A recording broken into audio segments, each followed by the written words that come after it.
Movie pals, welcome back to another episode of the CineMatch podcast, the podcast where we take different movies every week and debate and rate them. My name is Cal Altimus and I'm one of your hosts, and joining me as he does every episode is Mr. Nathan Sackle-Hanna. How are you, sir? Tired and snotty. Yeah, I think you can tell, you can hear it in your voice. I think you do sound bunged up. I hope I sound more like remember that episode of Friends where Phoebe's got like the deeper voice and everybody thinks she sounds sexier. I'm hoping it just makes me sound sexier. Yeah, we'll have to wait till hear what people think about that. The audio podcast goes out. It's not the most listened to one.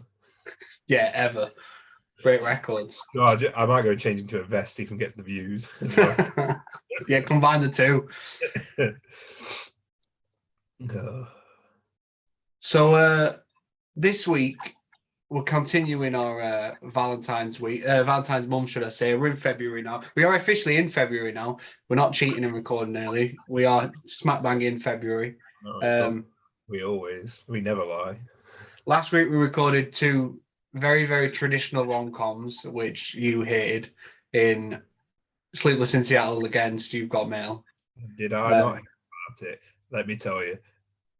My sister-in-law, Sophie, she was like, this is the first episode I'm going to fully listen to. Thanks for your support in all these 29 episodes. So, but I got nothing but shit from her and Grace about our opinions. Just don't get it. You men just don't get it is what I got a lot of.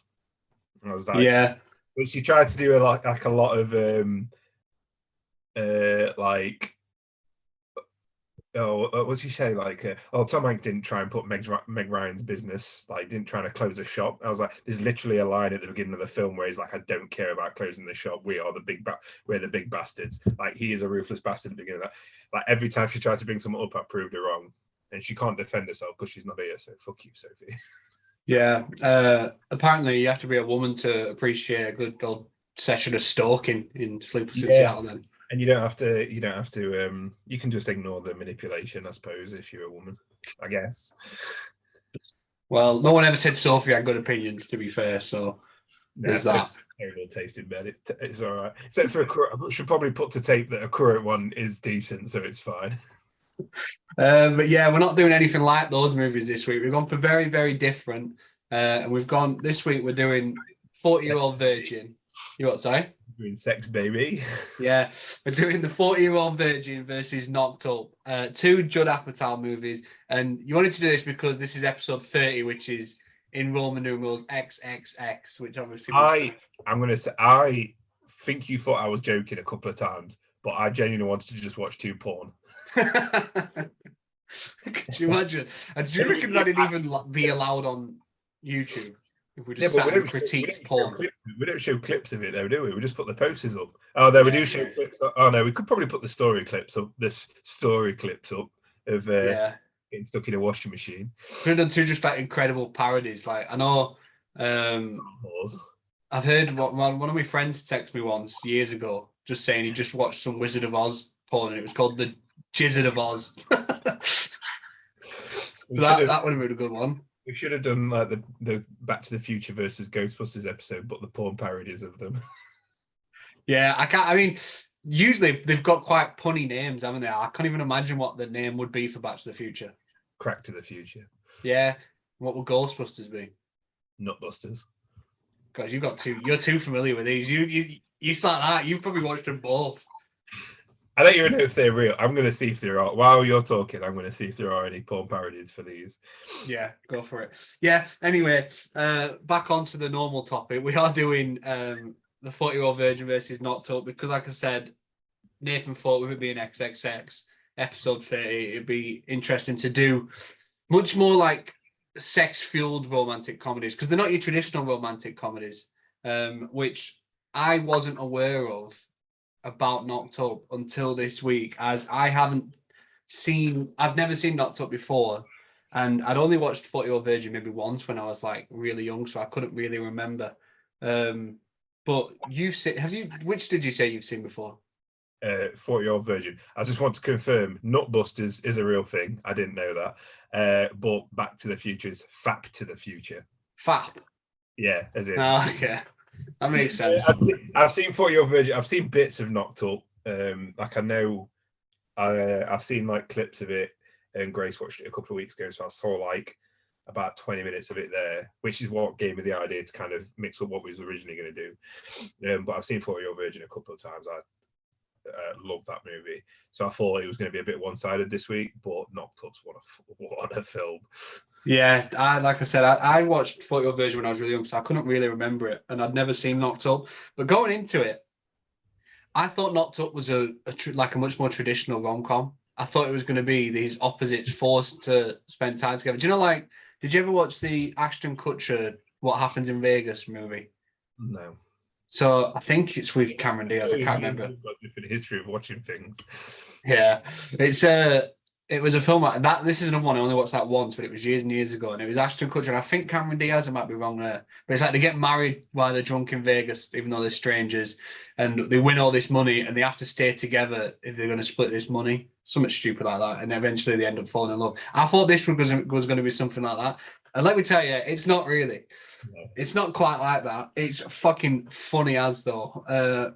Both movies are actually really funny. Obviously, they're both Judd Apatow movies. 40 Year Old Virgin was his directorial like feature film debut, which is wild to think, considering the number of stars in both movies. And you can tell it's the same director because there's such overlaps in both movies with some of the cast. So it did feel natural to do these against each other. Tell you what, I haven't watched Knocked Up in full, but I've watched a couple. I put it on my Letterboxd review actually. Like I was watching Knocked Up and I was like, I just want more of Paul Rudd and Leslie Mann's character. And then I remembered I've seen This Is 40 like fucking 5 or 6 times. Yeah, see, I didn't know there was a sequel until after watching it. This Is 40? No. If you need to watch it, it is fucking... Apparently, they're doing a This Is 50 as well now. I fucking hope so. Apparently that's the plan. I love that movie so much. But although I looked into it and I saw that Seth Rogen and Katherine Heigl didn't come back, did they? No, there was. I don't know what it was actually. I should have researched it before, but there was some drama around Knocked Up. Katherine Heigl. I did read that, and apparently, we should probably talk about this when we talk about best female characters, but might as well say it now. So apparently, she did an interview with I think it's Vanity Fair after doing the movie, and just slated her entire experience, saying she felt it was like disrespectful to women and stuff like that. And she felt stupid with the scenes she was doing, and she thought women were painted terribly by Judd, and then they had a big falling out for it. And apparently she did like a public apology a while later, but never actually personally apologized to him, which is probably why she didn't come back. It's the same with apparently Grey's Anatomy. She criticized them in the same interview, saying one of her storylines was just proof that they jumped the shark and they were desperate for ratings and it wasn't destined to last much longer, which is funny because I think it's lasted another 11 seasons since then and she's been written out and never been asked to come back. You can tell me about it. Grace watches Grey's Anatomy. Christ. Yeah, so apparently she just has a history of pissing people off, so that's probably why she didn't go back. Yeah, I think she does, but I think there's been kind of like a public turnaround on her. Only reason I know about the drama is it popped up the other day and she was doing an interview saying that Seth Rogen was like a gentleman and like handled it really well and was like constantly checking in on her during all that time. So if they do come back to do a This Is 50, which I hope so because I love This Is 40 so much, I hope they bring their characters back because they kind of sorely miss. They don't even mention them. Yeah, that's always jarring, especially when one's supposed to be the sister of the main character. I hate when TV shows and films do that. But we might as well get started then because I've got a lot to say about those characters, especially as a couple. So we'll get straight into it then and talk about the stories. As I mentioned at the top, both the movies are very much... Sex is clearly an important part in them, but it's very, very different. Whereas very much lack of sex and one is... Yeah. Like what happens when... Yeah, the 40-Year-Old Virgin's entire plot revolves around the fact that a guy has never had sex and how his friends are desperate for him to lose his virginity. Whereas Knocked Up, the entire storyline revolves around the fact that two people did have sex and have now got a child on the way. So 40-Year-Old Virgin, which obviously stars Steve Carell, just as the Office was taken off, I think it was 2005. So it was just as he was becoming this big star. But yeah, he works in this, like, what they call tech stores. Like a Currys or a pizza. Yeah, essentially it's like the American version of Currys. That's been a thing for a while. Yeah. But yeah, he works in one of those, and he's this 40-year-old geek who's never slept with anyone. And these co-workers find out when they take him to a poker night, and they eventually try to take him under the wing and try to help him lose his virginity. And obviously, hilarity ensues. In comparison, Knocked Up stars Seth Rogen as just a fucking straight up bum who, on a night out. I know. I'm surprised he managed to pull off playing the stoner, to be honest. Do you know what? Do you know that tweet about Leo? That Yeah. guy that I tweeted her saying like, "Oh, Leo, Seth Rogen, that could be Seth Rogen." That guy always plays a stoner. Even when he's playing animated characters that you can't see, you know those characters are stoners because of the way he's playing them. Yeah, absolutely. He's definitely one of those who always plays the same sort of guy.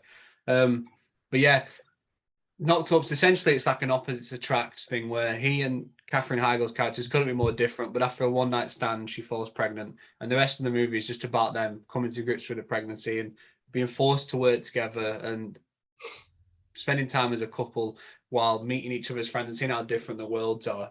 So they're very different types of movies in the sense of that, but they do both revolve around sex, which is why we're doing them. I'll let you go first this week. Great, thanks. So, how did you rate the stories?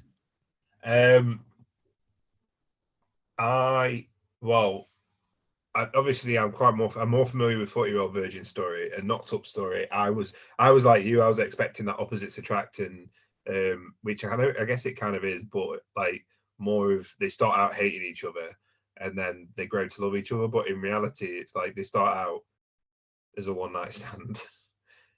And then just kind of decide to make it work, and then they kind of fall out and then come together in the end. I really, really like that one. But yeah, I went 10-9 in favour of 40-Year-Old Virgin. I love the whole conflict of like the importance of sex and him not being comfortable around it, and all the bits of like when he goes home with Elizabeth Banks's character, and when he goes home with Leslie Mann's character, like I love all those little bits. Whereas 40-Year-Old Knocked Up kind of seems like it's going a bit of a slower pace, and it feels like it's spending more time to make jokes and do like these little just kind of jokey scenes rather than actually move the story. Like the storyline is pretty much, I think, like they're trying to fill out the 9-month year gap by just having things in there, like going to Vegas and the poor and secret fancy baseball league draft and all that kind of stuff. But yeah, I prefer 40-Year-Old Virgin's story overall. I just feel like it's more satisfying. I feel like you're not watching Knocked Up thinking they're not going to end up together, or it's not going to end up with a happy ending, because you know she's going to have a baby, and it's not the kind of film where it's going to be a sad ending. Whereas 40-Year-Old Virgin, even though you know he's going to have sex, like the lead up to it is just so much more satisfying, especially when it goes the 1 minute later, which is very, very, very predictable, and then the 2 hours later afterwards, and then the ending, which we'll talk about, is brilliant. I just prefer the conflicts and the situations in 40-Year-Old Virgin compared to Knocked Up. I feel like Knocked Up feels more like a stoner movie than 40-Year-Old Virgin does. Yeah, that is very true. It does feel more like a stoner movie, which might be why I went 10-9 in favour of Knocked Up, because I loved the story of Knocked Up. It did shock me because, like I said, I expected a much more traditional sort of rom-com where it was like these two opposites that hate each other and then get together. I didn't realise they'd spend so much of the film actually working on the relationship, and the whole splitting up would come further down the line when they realised like how unsuited they are.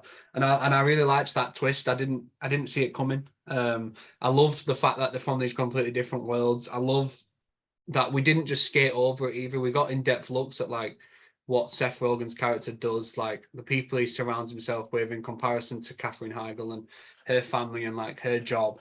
I love like you said earlier, the focus on Paul Rudd and Leslie Mann's characters later in the movie. I like that wrinkle to the story. I think it just adds a level of interest that it increases the quality where it's not your traditional sort of thing. I think that sort of thing helps just like elevate the movie. It doesn't feel like a standard rom-com because of that. I think too often everyone else around the character feels like inconsequential in comparison to the main two. And I think Knocked Up did a good job of making sure that wasn't the case, which obviously that's how this is fully led to be. Like, that's how big a deal Judd Apatow made those characters. And I don't know if it's because one's his wife, but more than likely, and the kids are his kids. Yeah, yeah, probably. yeah. Which not to step on a category coming up, but solid performance for kids. They get even better in the sequel. Tell you, man, you need to watch it. Yeah, we'll get there. What I don't like about it paints as if like having a room full of like toys and nerdy shit is not acceptable. Like, that's not cool, man. Like, I've got a wife, it's fine. Yeah, do you know what? That's what I hate about these sorts of things, is where the character starts off enjoying life because he's got all these things he's interested in, he's passionate about, but by the end of it, he gets rid of them all to be with the girl. Like, that's not real. Like, look at your room, you fucking geek. Like, it doesn't matter, does it? No. Like, you've got all that. I mean, I've got these posters. Like, if it meant it's okay. You don't have to try and bring yourself down to my level. No, I'm not quite there. I've not got lightsabers or anything like that. Got lightsabers, helmet, bulk, shit. No. Godzilla, wherever he is. I can't do it Yeah. now. Yeah, it is funny how the movies are always like that. Like, yeah, the nerd stopped being a nerd and he got the girl. It's like, realistically, he could have been just himself. She was fine with it. I mean, similar with Knocked Up, like not obviously selling all of his toys and stuff, even though it's pretty funny when he's going through them all. And David, Jane, Cal like go around to the house and like start playing them all and stuff. But in Knocked Up, like growing up and maturing to be a better dad consists of not seeing his friends anymore, not smoking weed anymore. Well, I suppose that one's not that much of a thing to cut out, but like not really seeing his friends, not going out as much, which starts wearing like button-down shirts and stuff. Like, what the fuck? Yeah, I think to be a better dad, you probably do have to move out of that house, because Jesus, imagine trying to raise a kid up in that environment. And it's probably not smoking as many drugs probably does help. When he opens the door and they've all got pink eye. Yeah. Do you know what? I was listening to a podcast and I don't know, is pink eye, is that actually how you get pink eye? Did that movie start that rumor? Because that's what everyone used to say when I was a kid. I think so, maybe. Because these guys, I was watching the Ringers, the Ringer does a podcast and they were talking about it and they were like, they don't know if that's even true. Like, there's never really been a confirmation and that's how you get it. But that was something that people always said when I was a kid. So I don't know if that's just a rumor or that Knocked Up started. But I don't know. Fart on his pillow and see what happens in the morning. I'll end up fucking dead. What'll happen is they're caving me skull in with some elbows, probably. But yeah, I think that's why I think I like that story a bit more, because you get the much deeper looks at the other characters, where, as in 40-Year-Old Virgin, aside from Andy, the only other character that you really get a proper storyline about is Paul Rudd's character, and that's played more for laughs, that he's just this psycho that won't let his ex go. So yeah, I just think because of that, I went 10-9 in favour of Knocked Up. We'll move on then to the openings, which again, very different, but they're both quite not slow, but I think they're both set up looks at the these are the characters rather than this is the situation. Well, I suppose 40-Year-Old Virgin definitely sets up a situation if you count playing with toys as a situation. Yeah, it is more about introducing those characters and really painting who they are very quickly. The 40-Year-Old Virgin one, obviously, it's just Andy's life with all these toys, and when he rides his bike to work, it just immediately paints him as like, oh yeah, I can see why this guy isn't with anyone. Like, he's just content on being alone. Like, he's happy with his own company, which more power to him. And he has like his entire flat kitted out, and we see him go to work, and we immediately see the sorts of relationships he has with everyone he works with. We get introduced to Seth Rogen's character, who talks about going to watch a woman fuck a horse, which is just a bizarre situation. And we just immediately get not only what Andy's character is about, but also what others think of him, because we see when he's talking to Seth Rogen about his plans and how he really didn't get up to much, and then Seth Rogen behind him mimics like shooting his brains out and stuff. So it does a good job of painting the guy he is. I love the whole conversation about like going, was it Tijuana, and then like watching a woman fuck a horse, and like Harry was actually disgusted by it, and it like wrecked him, and it's like, it's not what you like, and Andy's like, yeah, and then he starts talking about Harry made an egg mayo sandwich, and then in the end he's like, and in the end I just didn't want to eat it. It's fucking brilliant. Yeah, that line when he's like, "It's you go to watch a woman fucking a horse, and it's a woman fucking a horse." Like it's like his realization. That's quite funny. But yeah, you meet the other guys working there really quickly afterwards, and like you just get that. They quickly explain what everyone thinks of Andy, where they say like he's a nice guy, but I'm pretty sure he's a serial killer, Yeah. and stuff like that. So it does paint a good job of telling you who Andy is. Whereas Knocked Up has to do that, but with two characters at the same time, and I like the way that's kind of told like interspersed. Like you see clips of Seth Rogen's character and the lifestyle he lives with his stoner friends and the crazy antics they get up to in that weird house where they all live together. And just like the camaraderie in that group is like explained really quickly, and you see the relationships his character has with everyone, and just the way those guys are living life. And that's paired up with Katherine Heigl's character Alison, who is shown to be a very, very different sort of person. Like she's much more prim and proper. We see how organized she is as she's getting ready to go to work. She lives in this house with her sister and her husband and kids, and it's much more of a normal like lifestyle. And she's obviously much more like career orientated, and she's got goals, and she's much more sensible. So that one just paints how different the two characters are while also explaining who they are. So I went 10-9 in favour of Knocked Up again because I like that it's juggling the two at once, and it not only, like I said, tells you who each character is, but also it explains like why these two are probably fucking terrible for each other. And you get these really fun looks at each other's lives. Like I love the stuff with the entire group of friends. I think it's so funny. Like I was saying this to Ethan the other day that every time any of those guys are in a movie together, it fucking works. Like even if it's just a few of them, because it's the same sort of bond in every single movie they do, and it always works. So I appreciated seeing that early on, and I like how quickly they play up the different dynamics between the two main characters. So that one was fairly straightforward for me because I do like the 40-year-old virgin one. But yeah, like we said, the stuff where he likes to collect things, so he's a fucking nerd.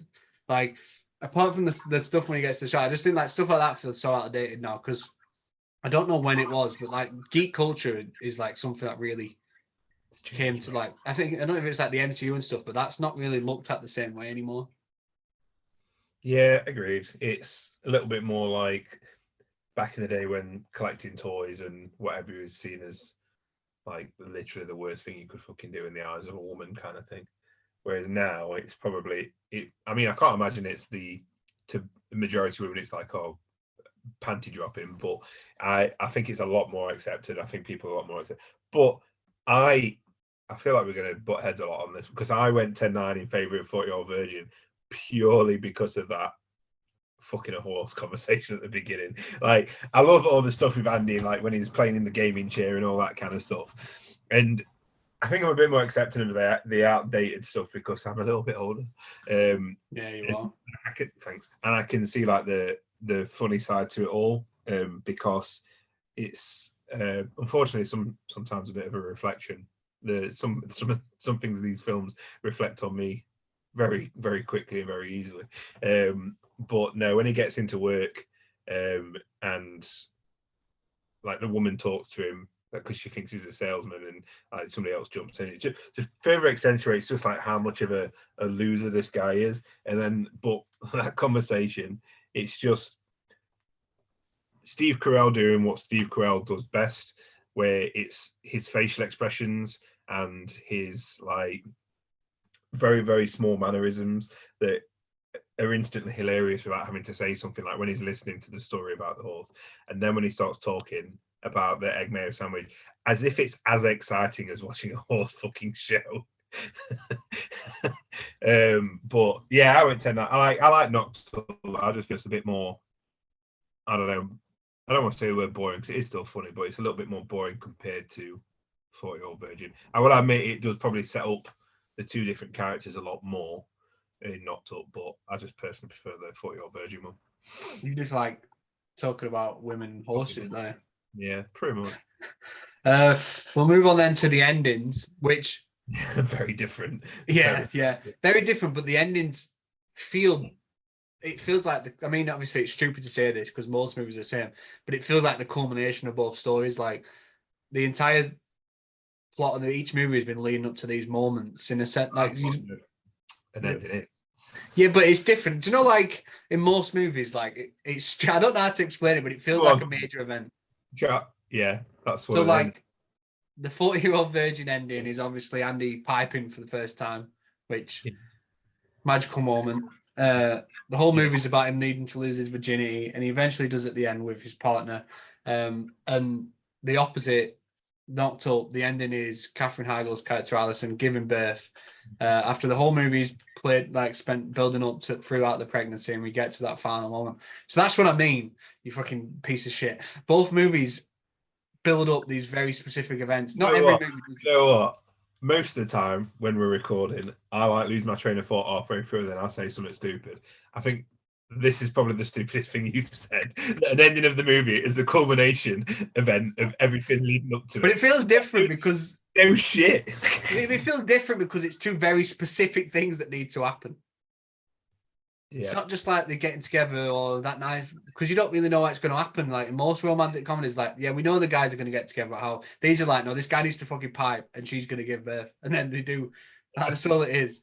But I'm going to let you go first to this one because it's your turn and I'm going to stop speaking. What I really found good about both of these endings is that they all culminated in like a big event. Do you know, I knew the minute you said, you know what I think is really good, I was like, yeah, of course, here we fucking go. He's really good.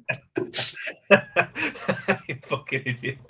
Do you know what? I'm just happy it's not me for once. I'm just glad I've discovered endings.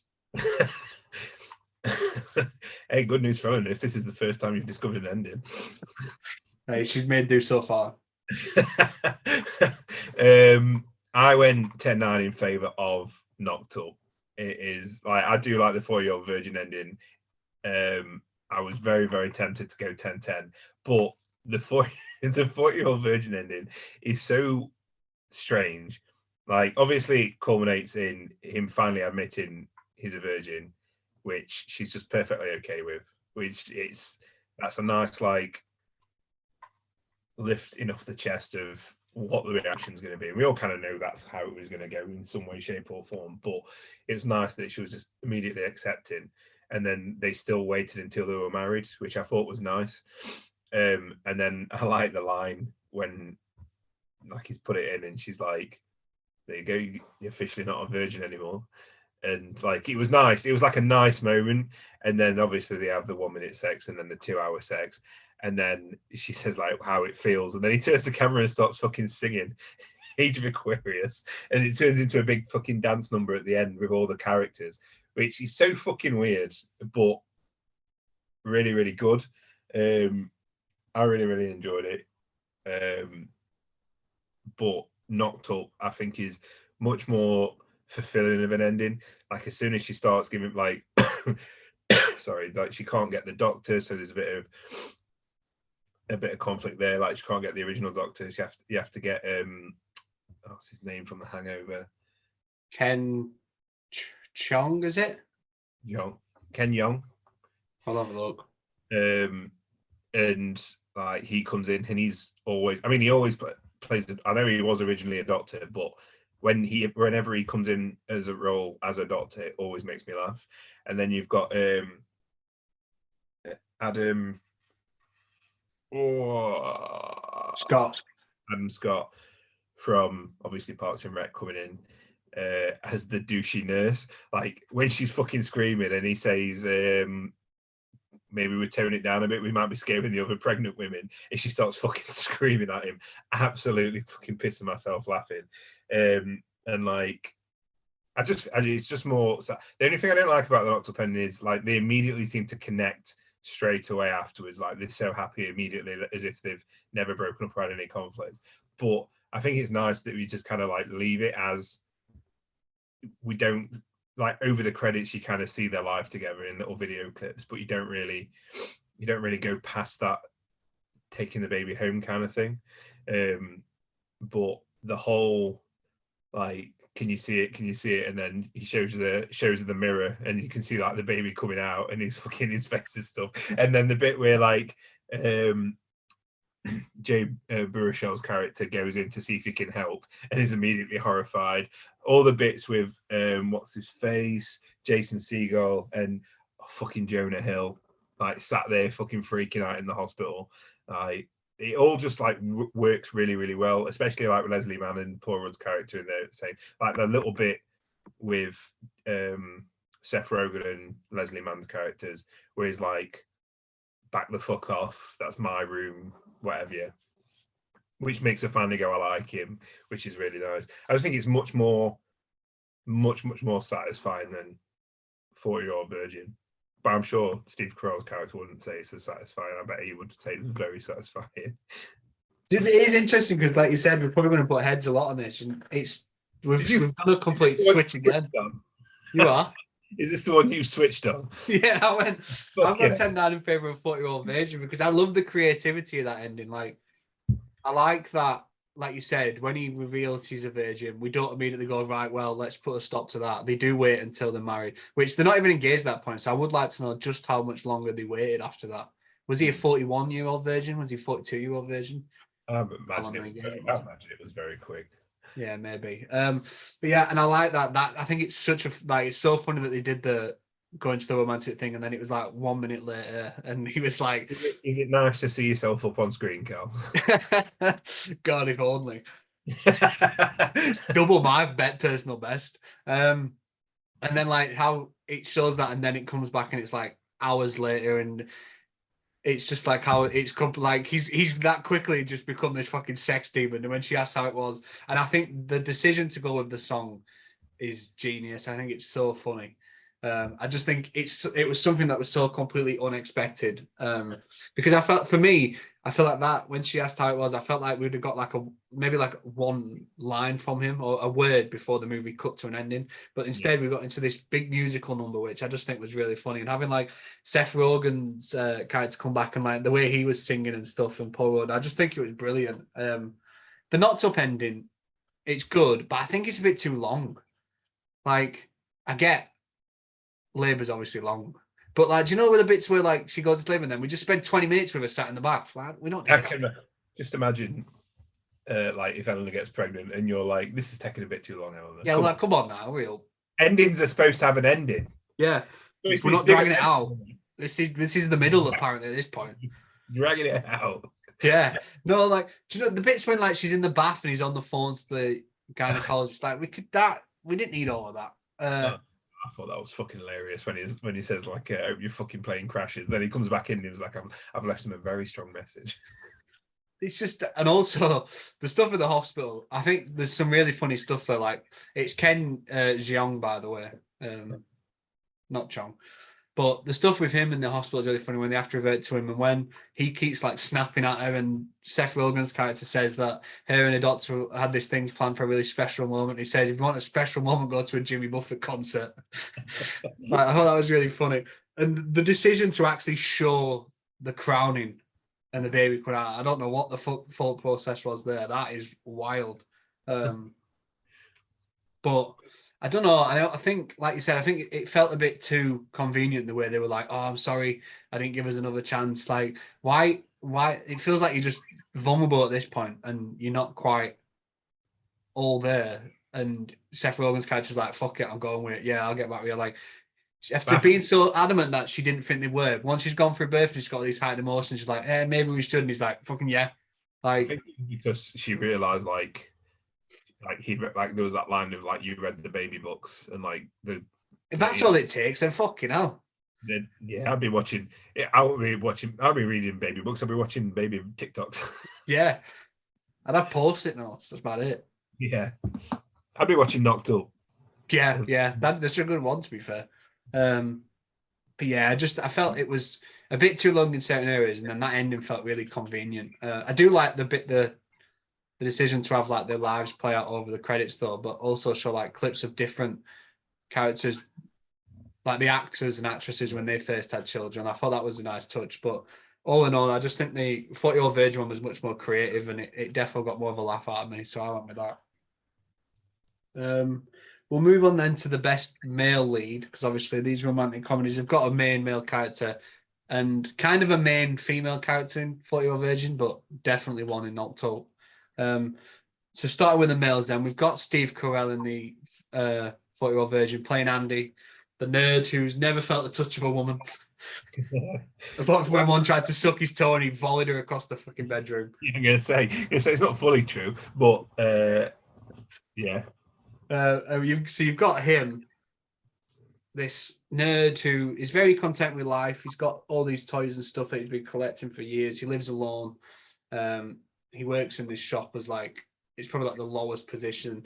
Everyone around him thinks he's fine, but kind of weird until they eventually get to know him and realize who he is. Like the fact he's this virgin, and they take him under their wing, and we just get to see this character who there's some dodgy moments, but for the most part, he's just this good guy who isn't really that bothered. I think that's one of the main bits. He isn't really that bothered about losing his virginity. The way the other characters are forcing it on him, he's just happy to take his time.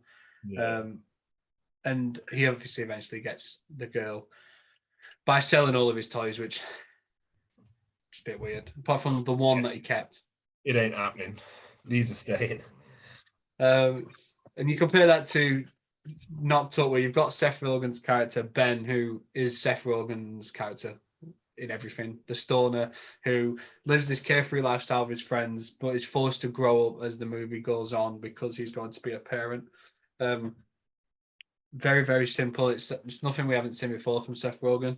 So I went 10-9 in favour of Steve Carell because there are some moments where I think it's a bit dodgy. The moment with Leslie Mann's character, who's clearly very drunk and he reveals he's not been drinking, like, dude, that's probably classed as assault if you actually went back and did anything with that woman. I think that's the point. He's a bit fucking clueless. Like he's been pushed by. I think obviously both films are a bit sign of the times in some areas, but like it's. I don't think it. Like obviously, like, conversation's always been a thing, but it was less like obviously all your friends are pushing you to just get it over and done with, and there's like the whole like they're pushing him to like just take a drunk girl home kind of thing, and like he's fucking clueless. He's not got a clue. Yeah, but I do like the way his character progresses in the sense that he gets more confident, and like the way he interacts with like Elizabeth Banks is just so funny. Like the way he says the bare minimum and it seems to work. All of his interactions with Trish, his love interest, and the way like he interacts with her kids as well, the magic tricks, and the way he stands up for her daughter when they go to that meeting and he reveals that he's a virgin to get people off her back. Like, I like that moment where he was like, I was just messing about. I was just like trying to make sure. I was like, no, you weren't.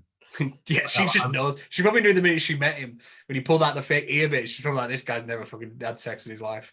But yeah, it's nice, and I think, like I said, his character they both characters go through like this growth, but I just think his character he feels more genuine.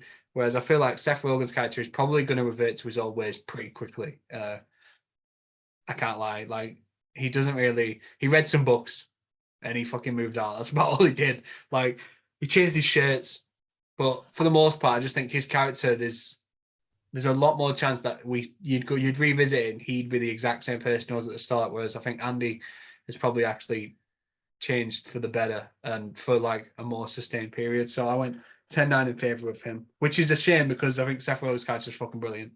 Yeah, Seth Rogen's character is brilliant, but I went 10-9 in favour of Andy as well, just because he's such a better character. He's just all in all just a better character. Like Ben's funny, but like there's moments like Paul Rudd's the only one that's ever in his corner in terms of that family, and like he's even a fucking dick to him. Like when he comes out the birthday on his fucking kid's birthday, and is like, she broke up with me because you're such a shitty husband.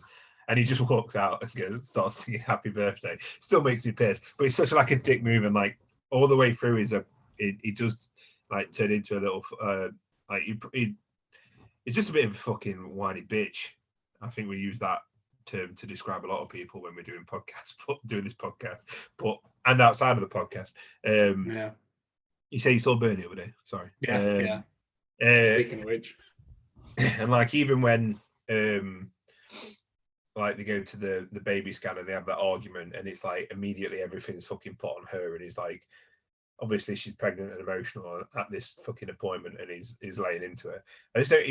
He's not 100% as like. There's moments where you just don't like him, Like, even as funny as he is, there's moments where you just don't like him. I Whereas, think the earthquake when he runs out with a bong and leaves her in bed, it's pretty yeah, fucking dodgy, that.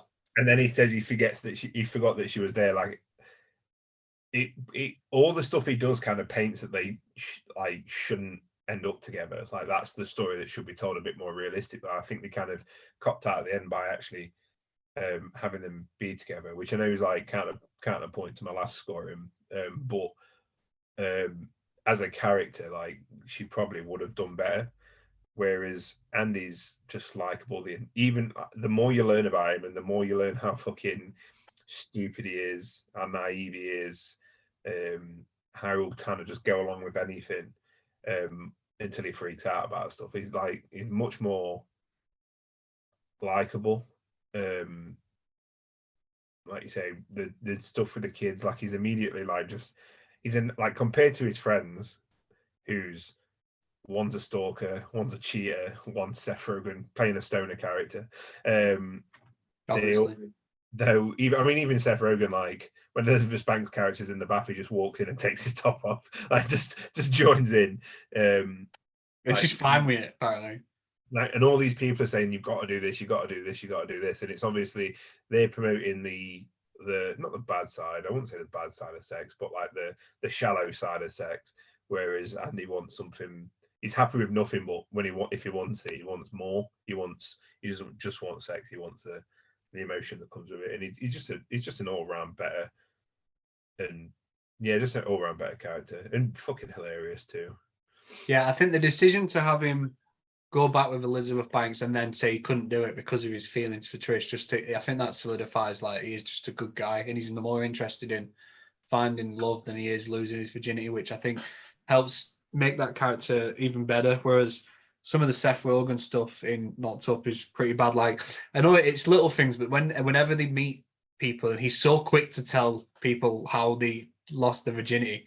I mean, not lost it, how they got pregnant. It's like, Jesus Christ, man, have some fucking social skills. Like, don't just be blatant. Like, telling the little kids, like, oh, I've got snooze, she's pregnant. Like, what the fuck? You don't just do that to children like that. And also, the stuff with the condom, the mix-up, right? I noticed this. Obviously, she says just do it, and he thinks she means just fuck it, get rid of it, and we'll just do it anyway. For me, it seems pretty clear she means just get it on. Like, and he doesn't get that. But then in the morning, he's like, did we have sex? And she says, yeah. And then later on in the movie, he recalls exactly the conversation they had when she told him about the condom. So how did he not remember they had sex, but he remembered the conversation? Fair point. Very shady. Yeah, he is. I think he just wanted to get his end away, and he doesn't like wearing that sort of stuff. That, and I think having a load of toys in your apartment and like your gaming chair and the drum set and an Asia poster and all that kind of stuff is not as bad of a look as your job being sitting around watching films with your friends, logging when women get their tits out and then making that online. Yeah. As your job that doesn't pay any money. Yeah, it's a fucking hobby, not a job. But I do love the moment when, I mean, I'll say that for best quotes later because it fucking kills me. But yeah, so we both agree then Andy was a much better character than Ben, which hurts because Seth Rogen's great. But also, moving on to the female leads, it's like Seth Rogen's character just had no business being anywhere near that relationship, because in the female leads, you've got Katherine Heigl as Alison in Knocked Up, who is stunning. She is absolutely stunning. And in I've just forgotten her name. She plays Trish. I can't remember the actress's name now. Let me double check. But it's different because 40-Year-Old Virgin, she's not really a main character. It's not your traditional rom-com in the sense that you've got the male and the female lead. She's just a character that the main character meets not halfway through the movie, but a portion into the movie, and their relationship plays in the background. But in that, she's called Catherine Keener as Trish. She obviously went and did Get Out as the creepy mum years later. So yeah, you've got her in that. She's the single mother with 3 children. She's a grandmother, despite the fact we never meet the oldest child or the grandchild. You see her at the end at the wedding, like, but you never actually meet them. No. She also. I remember watching that film for the first time, and I think it every time because I forget that the child's not in it. I was 100% expecting like it to be the oldest daughter to be Elizabeth Banks. That would have been interesting. Yeah. I'm not sure the age gap would have worked. I don't know how many years there were between those two women, but that would have been interesting. Yeah. That would have been fun. That'd been like a nice little twist, but they didn't do that. I was literally just about to say it would be like in a film we're about to watch. But yeah, I already know that twist. Don't worry. Yeah. That's been spoiled for me because I almost said it myself. But yeah, that's been spoiled for me, unfortunately. But we'll get to that soon. But yeah, she owns this really confusing store where she sells things on eBay, but she's got a store for it which doesn't make any sense. They put fun at that through the movie, and she doesn't know why she's got it herself. But she's just a really decent character. She's this mum who is just looking for love, and she embraces Andy. There's never a moment where she judges him for his stuff. Like even when he sells his like toys and stuff, she doesn't like she never suggests it maliciously or because it makes him look uncool. She just thinks the money he'd get would help him. So it's not like she ever thinks he needs to get rid of them for those reasons. It's just financial gain. And you compare that to Katherine Heigl's character Alison in Knocked Up. The TV, I don't know her original role. She works behind the camera and eventually becomes an interviewer on camera. She's a very sensible human being.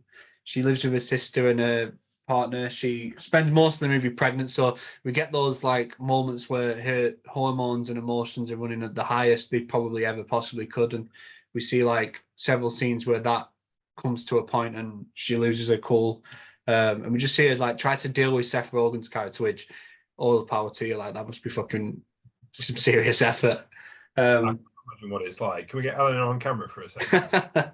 She's not here, unfortunately. I'm sure she'd love to fucking rant about it. It feels like to be Trish. Yeah, we've got the two. But yeah, so how did you score that then? I went 10-9 in favour of Knocked Up because Alison's just a much more rounded character. Literally, she's pregnant. Terrible joke. You didn't even give me the pity laugh then. You just gave me the nod of the head. That's how I know that. Let's move on. Let's not spend more time on it, and then I spend more time on it. She's just a well-rounded character. I love Trish because she's got her own like fucking hill. Like when she's fucking screaming with Kat Dennings' character, when she's like, "We haven't had sex," and like the proper screaming back and forth, and like, "Oh my god, you liar," and stuff. And like when she walks in. And like they're in bed and all the condoms are on the floor and they fucking scream. Like just all the things with the kids, I think fucking hilarious. The eBay shop stuff is funny. When she calls up and it's like, yeah, it'll be difficult because I'm on a bike, and she starts going on about how she loves a motorbike, and she used to see a guy with a motorbike, and he's like, no, bicycle, and it's still fucking funny. But Alison, yeah, much more well-rounded character. I like all the bits of it. I do get Katherine Heigl's complaints because she does come off as quite like sharp and I don't want to say bitchy, but kind of throughout the film, because it's kind of painted that she's not being like understanding, or she's pushing Seth Rogen's character away when it's 100% justified all the time. But like all the dialogue and like the way it's kind of filmed and edited, it makes it seem like she's supposed to be the bad guy, but really she's not, and everything she does, like I say, is justified. But yeah, I went 10-9 in favour of Alison. She's much better character than Trish. I think she's very, very likable. Yeah, I think like you said, the issue with Trish is she just doesn't have as much to do because it's not her movie.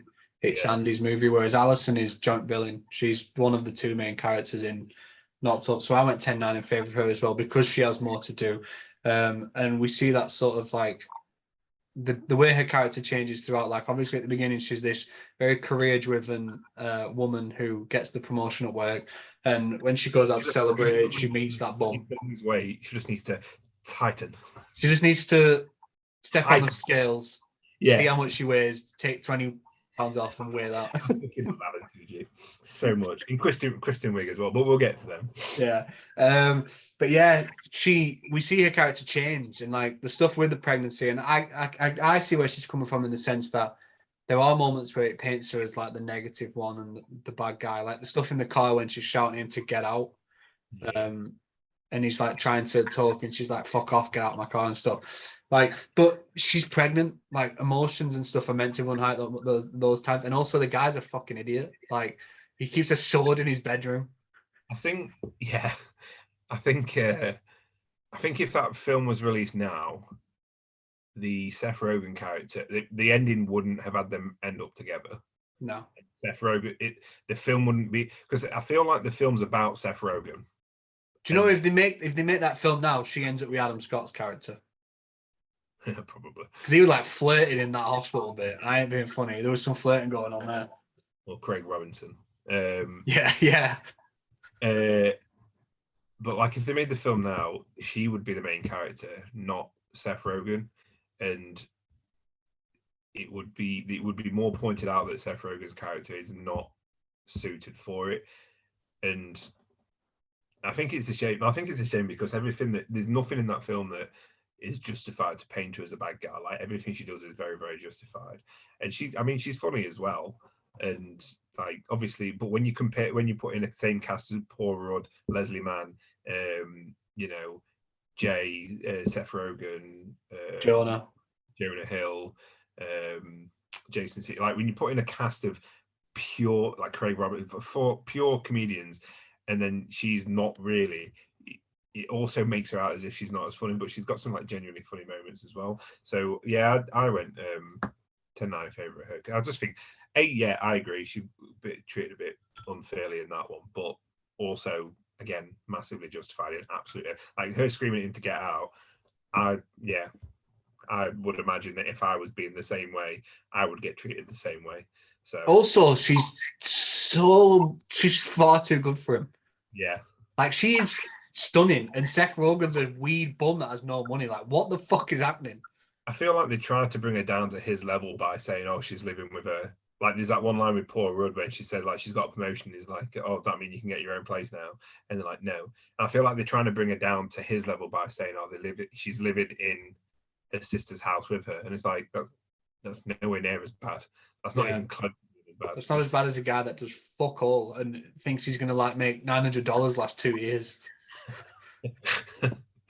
Like his character's just a bum, and she deserved far better. So, having it be like she's a bitch for wanting him to read baby books or not wanting to accept a £1,200 cot out of charity. Like, no, I fully understand all that kind of stuff. I mean, with the cot thing in Seth Rogen, I'd be like, yeah, let's fucking take it. Thank you very much. But yeah, I would. It's not also like I feel like she's right. She's constantly being painted as the challenging force rather than like the reasonable one. So yeah, we agree on that. Then she deserved better than Seth Rogen, and she had more to do than Trish. So we're Team Allison here. We'll move on then to the rest of the cast, then the supporting cast, because both movies have got some pretty impressive supporting casts. This one was hard. So starting with 40-Year-Old Virgin then, and you'll notice here that obviously there's a lot of actors and cast members that cross over. So in 40-Year-Old Virgin, you've obviously got Seth Rogen, you've got Paul Rudd, you've got Kat. Is it Kat Dennings or Jennings? Kat Dennings. Dennings, yeah. You've got her. You've got Elizabeth Banks. You've got Romany DeMalco, I think his name is. Romany Malco, that's it. Just that. Who plays Jay? Who I've never seen anything else, and it felt like he was good. He should be like a big movie star with his performance in this. Like I think he has such a big role. He should be like in that Paul Rudd, Jonah Hill, Seth Rogen circle. With Will Ferrell and all that. I feel like he 100% deserved to be up there. Yeah, you've obviously got Jane Lynch as well. Brilliant. You've just got this huge cast of like very noticeable names, and a lot of them it was before they became big names. And because they're both Judd Apatow movies, some of those guys carry over. Like in not to obviously it stars Seth Rogen, Paul Rudd comes back. But the cast, it just goes on and on from there. You've obviously got a lot of the guys that Seth Rogen became synonymous with, like Martin Starr, Jay Baruchel, Jonah Hill, Jason Segel. You've got Paul Rudd again. You've got Leslie Mann. You've got the kids. Yeah, you've got the Apatow children. One of them, is it Maud Apatow? Is that quite a big actress now as well, isn't she? I think she did that Euphoria. Yeah, both movies just have these incredible deep casts, and even in like later on, you've got like Ken Jeong in Knocked Up as well, who comes in. Adam Scott, I don't know if he even counts as a supporting character or a cameo because he's only in like one scene. In my cameo bracket. You did? Yeah. Okay, we'll leave him for there then. But even still, both movies have just got these in stacked cast. But I went 10-9 in favour of Knocked Up because I love that group of guys. To me, okay. Because I'd never seen this before, this felt like the spiritual prequel to This Is the End. Yeah. Because they're also playing, they've all got their own names, apart from Seth Rogen. Everyone's got their own name, like Jay, Jonah, Martin. I know, when I was writing my notes, I was like, I did all the For Your Virgin ones, and I literally said to Grace, I didn't realize that they've all just. How have I never realized in the film? And I think it's because I've seen This Is the End, and they just keep calling each other by the name. It just something in my brain just didn't click.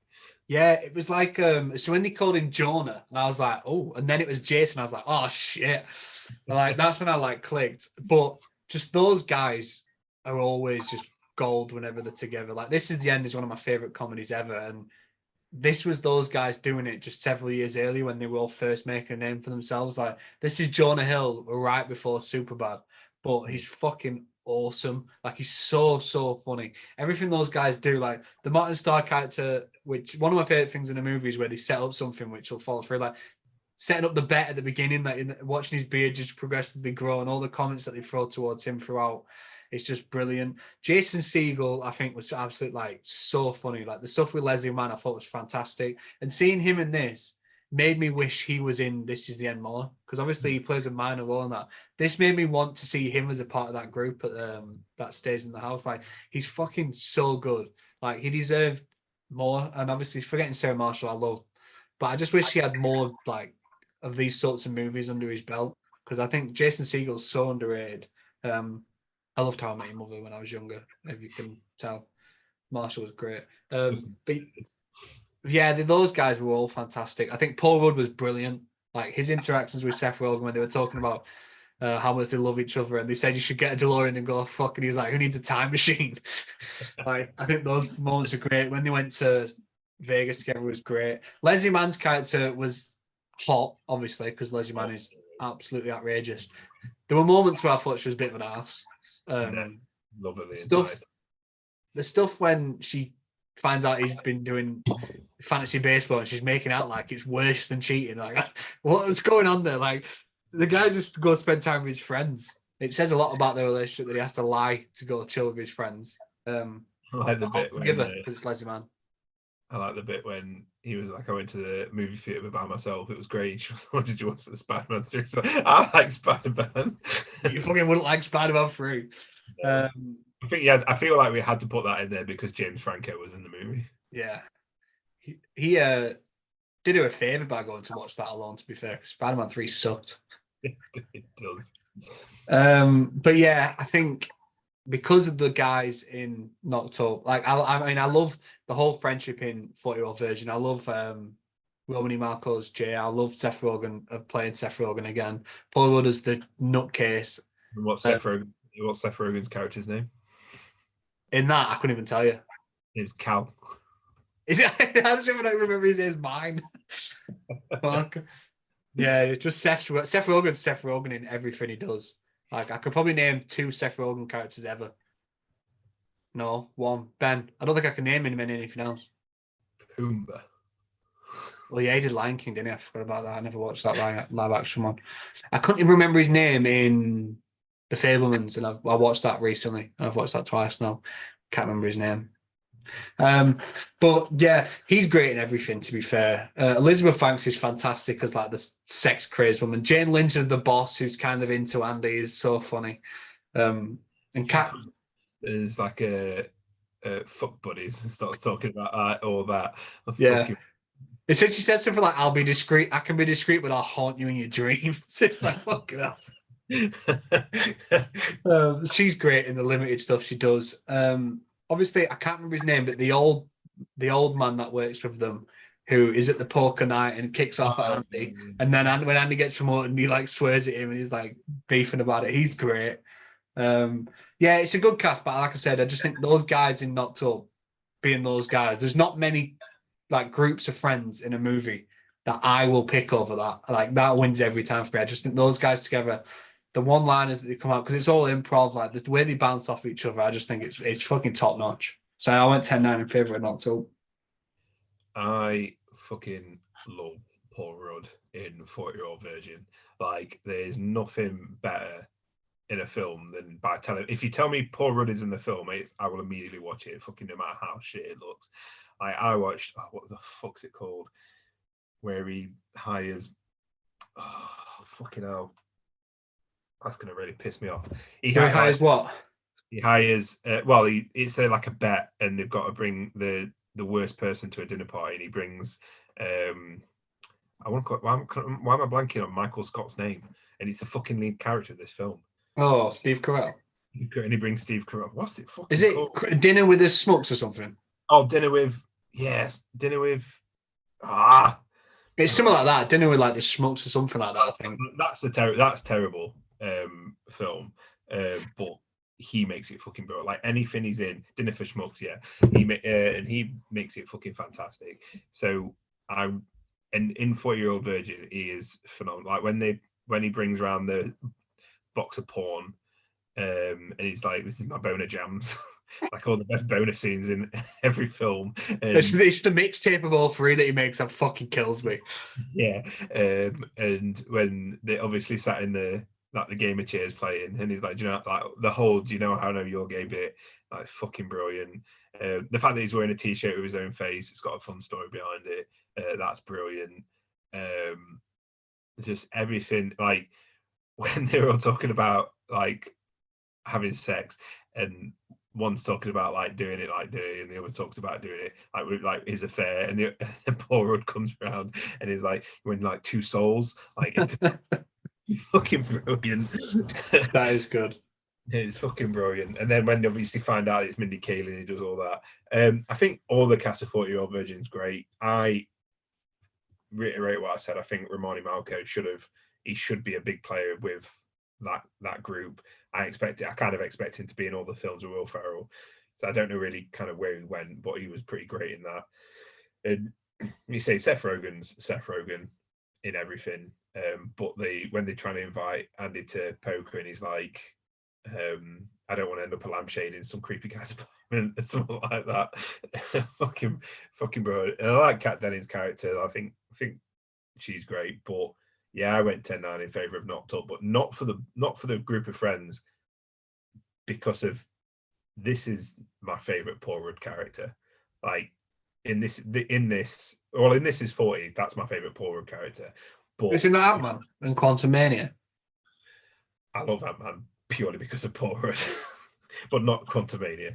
The outstanding moment of Quantumania, as we all know, is MODOK. Fuck that guy. Yeah, fuck that guy. But in This Is 40, it's my favorite Paul Rudd character, and seeing like the earliest versions of that is brilliant. Like and I mean all of the cast, you know, Debbie, Leslie Mann's character, all of the lads, just consistently funny. And like I said, right, we were talking about story. I feel like this story was made for moments where people could just improvise and like you could get laughs out of it. I think every single member of cast use that to have, and the fucking scene when they're talking about sex offenders in the neighborhood, fucking brilliant. Like how she's like dead concerned and he just doesn't give a fuck.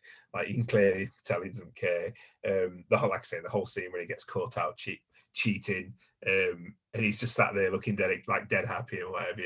The bit where Seth Rogen lays into him about being a shitty dad, it just goes out and singing Happy Birthday and when they go to Vegas. But like every single character is fantastic. Leslie Mann's character is fucking brilliant. When she goes off at Craig Robinson and he's like, I would tap that. And she's like, you can see like how happy she is about it.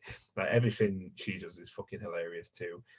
I never think that she's annoying. She can do no wrong. There's a film where that she's in where I think it's her, Cameron Diaz, and somebody else. I can't remember. Was it like the other man or the other woman or something? Something like that. Where all three women feel that like find out they've been having an affair with the same guy. Yeah, Brilliant in that as well. Hot.